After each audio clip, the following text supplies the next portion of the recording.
My name is Brian Richardson. I'm one of the board members of the organization and somehow also a speaker. So, you know, if you show up long enough, that's the thing that sort of happens around here. I'm going to give a talk about something about giving talks. This is coaching that I give at work. But first, a couple of disclaimers. This session is designed to help you develop a story for a technical presentation, not necessarily the tips on your slides. There are too many WordPress blogs about that. Go use search. It's only one approach to doing presentation or content development, so it's not going to work everywhere. Maybe it doesn't work for you. That's fine. Other resources are available. Ask your local internet for options. Also, I'm going to say y'all a lot because I am Southern. It doesn't sound like it. I moved up here about 5-ish years ago to be closer to the office. Everyone, laugh at that because that was 2019. Oh, back then. That was so much fun. 2020, I was a speaker at FOSDEM, and I was going through the airport and watching it sell out a hand sanitizer as I was bouncing around Europe. But while I was there, I was actually giving a training to my local colleagues in Poland about how to give talks at conferences. So I trained a bunch of people on how to give talks at conferences about a month before we stopped going anywhere. But in the progress, I also got a bunch of people in Poland to start saying y'all. Y'all is a wonderful word. Y'all is great and ain't isn't. So I'm going to spread the gospel about a gender-neutral intro. Hey, y'all. It's second-person plural, rare in the English language. It is scalable. So y'all are the people in the room, and all y'all are the people at BSides. So all y'all is a service. And it's Southern. That joke changes depending on where I'm giving it. At a sci-fi conference, all y'all is an area effect spell, so you can scale that as well. So, hey y'all, I'm Brian. I think we went over that already. I used to write assembly code for money. I don't recommend it as a career, but if you want to learn about security, congratulations, you're everybody's new favorite target. To give you some background, I went to a high school for science and math whose mascot was the unicorn. So me ending up on this stage is nobody's surprise. I was responsible for press delete to enter setup for about 15 years, moving from code to sales support to technical marketing. I traveled a lot for that and went to so many Intel conferences that they just ended up hiring me about 15-something years ago. I was an open source advocate for a while and was working on firmware specs and doing a lot of tech marketing around UEFI. I didn't write the whole spec, it's not my fault. I'm also on the board of BSides, and I do a lot of video production for this little tiny convention called DragonCon in Atlanta. It only had 70-something thousand people last year. No big deal. It's kind of large. In working in all these different jobs, what I've learned is about storytelling, something I didn't really get as an engineering major in college. I was at Clemson for 6 years. Unlike most people who go to Clemson for 6 years in engineering, I got 2 degrees. Oh boy, that was hard. But I figured out over time that when I was coaching people in labs about writing reports, they would write down data, but they wouldn't give me information. Those are 2 different things. And the ones that were better at that were actually telling a story in their presentations. And the more that I have to digest other people's stuff, read things for executives, write quotes for people with cooler job titles than I have, and get people to pay attention to firmware, which is really hard, it's kind of boring, you have to clearly define your problem. And this is what a lot of people don't do in their technical presentations. They don't define what the problem is. They just start throwing data and code on a slide. And then there's that mass exodus 2 minutes into the presentation. You're like, oh no, what did I do wrong? You didn't describe a solution necessarily, but good technical presentations do, even white papers. And it links to the solution. In your talk, in 20 to 45 minutes, you will not actually give the full solution to the problem. If you put up that much code, people will squint, and then your audience is staring at the slides, not listening to you. And finally, it's the appropriate length, which we'll see if I can hit the 20-minute mark in this thing. Now, those 4 properties, where have we seen them before? You are tuning them out constantly in a very effective form of communication that you have been subjected to against your will, but you don't want to admit it, but it works on you. And it is a television infomercial. Raise your hand if you understand the concept of an infomercial. I have to check because a lot of people now have the option of paying to not get commercials. And now you're paying less for the thing that you used to pay to not get commercials because they want to charge you more if you don't get commercials. So now you're seeing commercials again. Yay, free TV. So an infomercial looks like a subjective piece of entertainment at first glance.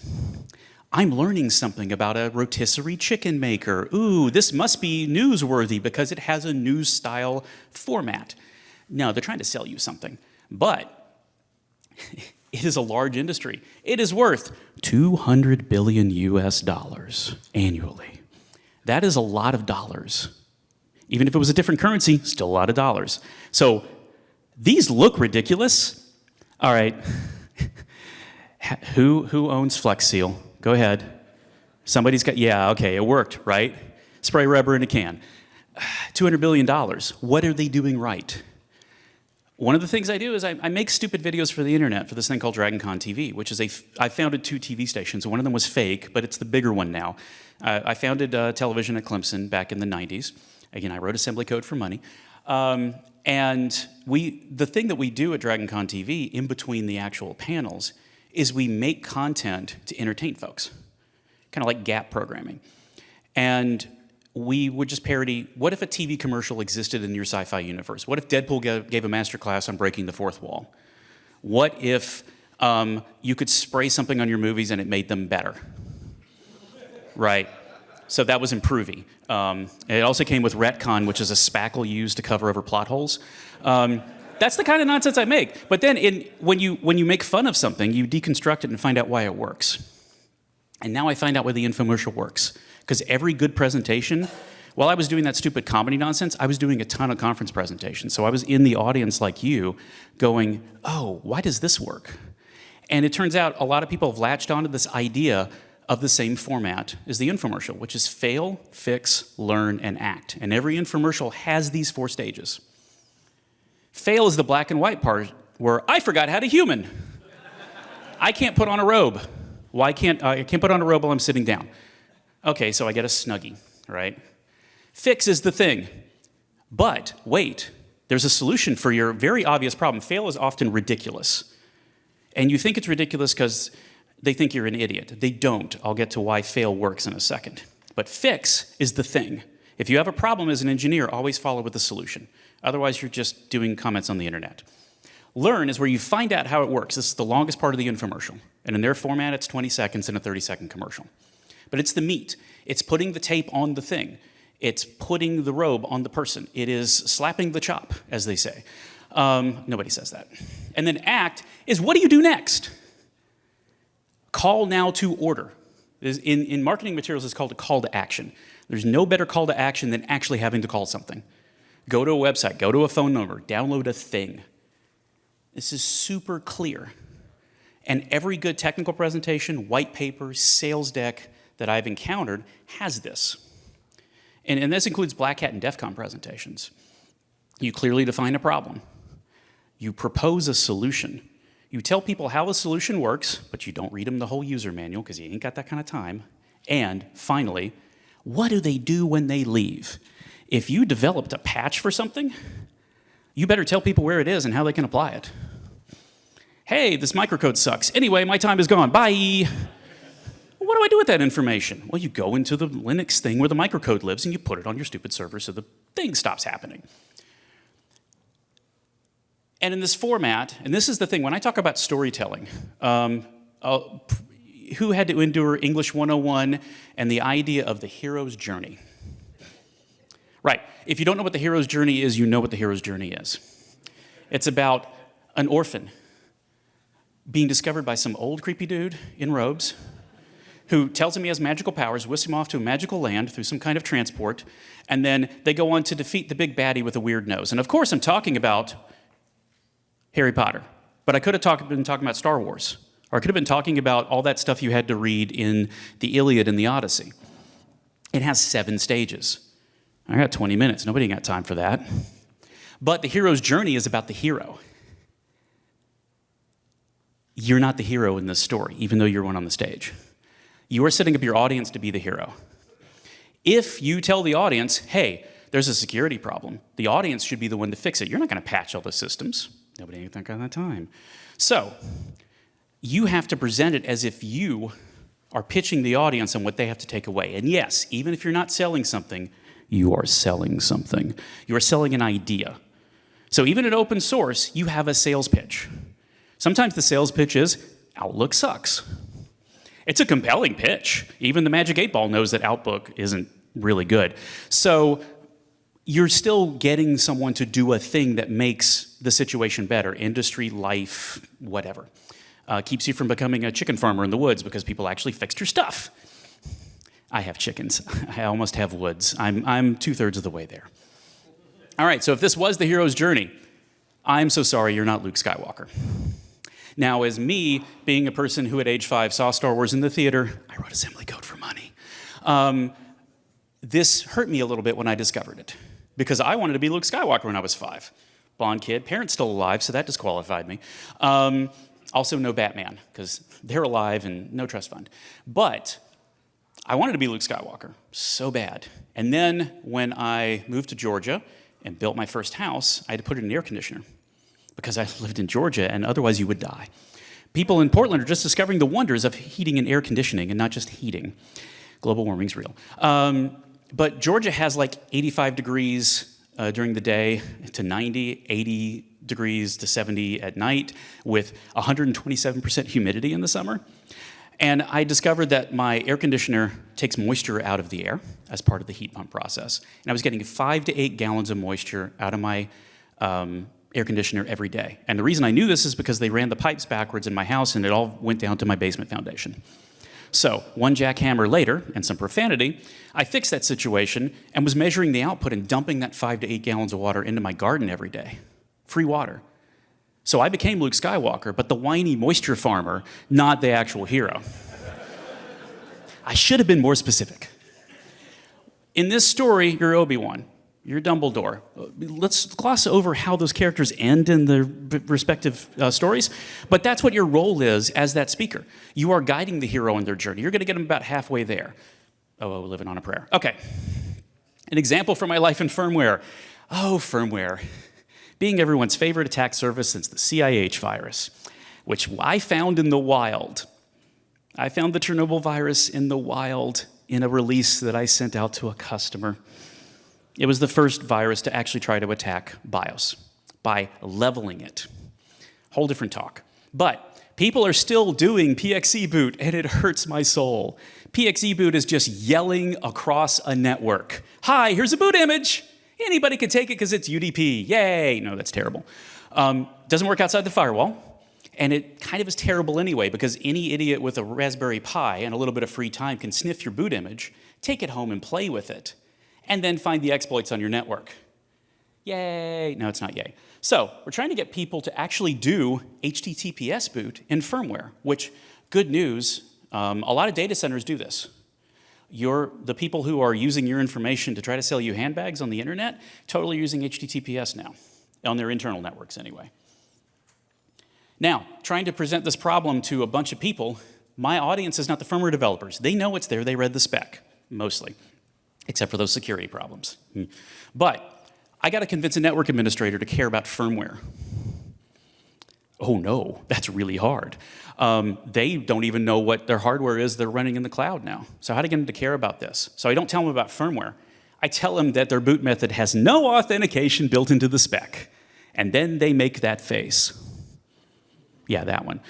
They cry a little bit, and then they find out there's a network solution built into the firmware they're already running and has been there since about 2017. And all they have to do is turn it on, and here's how you do it. And also, it's an open source, and you can try it out on your own. There's readme.md. I'm not going to read it to you today. That is an infomercial for not doing UDP booting and not making me cry a little bit every single time I read the CVE. Now, you're going to see this in a lot of your security presentations when you get here. And if you're going to do a Black Hat DEF CON future BSides, please apply for BSides 2025 to speak. You're going to see this structure a lot. I found me a bug. It was bad. Here's why it was bad. Here's my fix. Now, here's how we're going to do this. I will give you an overview of the bug fix. You will not read their code out loud in the conference room. I love y'all, but anybody who's doing the 12-point times New Roman Courier new thing on a slide, oh no, no, no, we ain't got the eyesight for that. And what you're doing at that point, if I put 47 lines of gobbledygook up, you're looking at that, not at the speaker. You're taking attention away from yourself, and you might lose the audience a little bit. What you want to do is show them why it works, give them a little bit of like, hey, there's a config file, get this, and then highlight that point and make it bigger. So they understand, like, when you get this code, here's a couple things you should do. And then here's where I'm going to hand you the lightsaber. I'm going to hand you the wand, and then you go off and do the magic thing. All right, now I want to get to framing. Has this ever happened to you? That's the opening of every infomercial, basically. It's the, if it's a movie trailer, in a world. That's the in a world of infomercials. Has this ever happened to you? That's the framing of fail. And this is where you can take a canned presentation and give it multiple places to multiple audiences. So the framing depends on who you're talking to. If you're talking to the CISO versus one of your engineers, the presentation will stay the same, the problem framing will change because their motivations are different. So if I'm the CEO, I care about money, getting sued, losing reputation. That's my angle into security. Compliance. My CISO wants a compliance story. So I tell a data sovereignty story. And then the engineers get a confidential computing story, or an encryption story, or a post-quantum story. So how you set this problem up, the rest of the presentation is going to be exactly the same. It's the same README MD, except the CISO might go, okay, my pet nerd has to read that. My principal engineer, my architect has to read this. I'm not the final audience. The CEO is going to take them on the journey. They're going to give them the white paper or the slide deck when they get home. The engineer is just going to go straight to GitHub. But the way that you convince them that it's interesting and within their scope is to set up that problem in a way they understand it. So how do they do that in infomercials? Remember I talked about the Snuggie earlier. The Snuggie is a handicap accessibility product. It is not a laziness product. The Snuggie started out as a product called the Slanket. The Slanket was made for people in wheelchairs who literally can't stand up to put on a robe because wheelchair. But that's a lower volume of people. You can't get mass manufacturing in scale. So now you change the failure to, I'm middle class and slightly uncomfortable.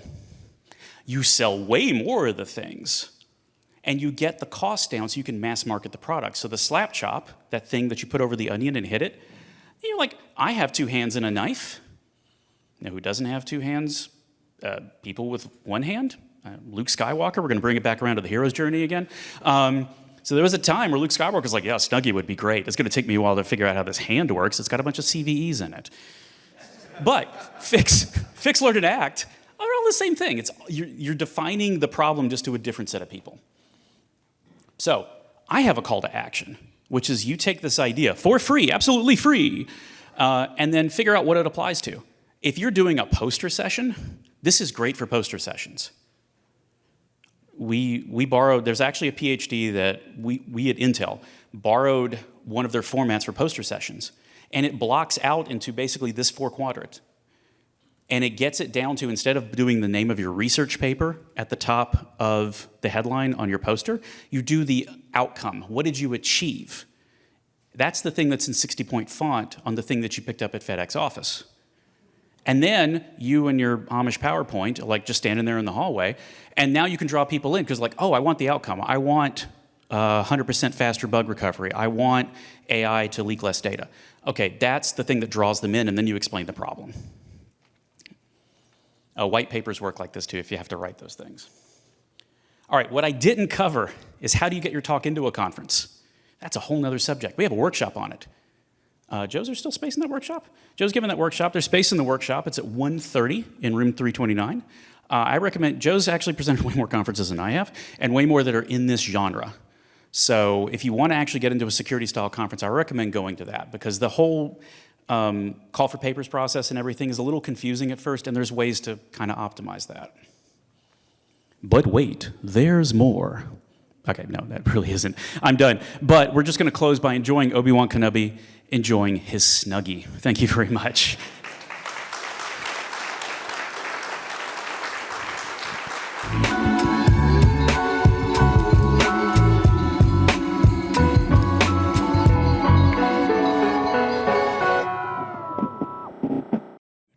All right, someone's going to yeet. Oh! That was almost an insurance claim. By the way, the speaker gifts this year are kind of rad. I love these. He's so cute.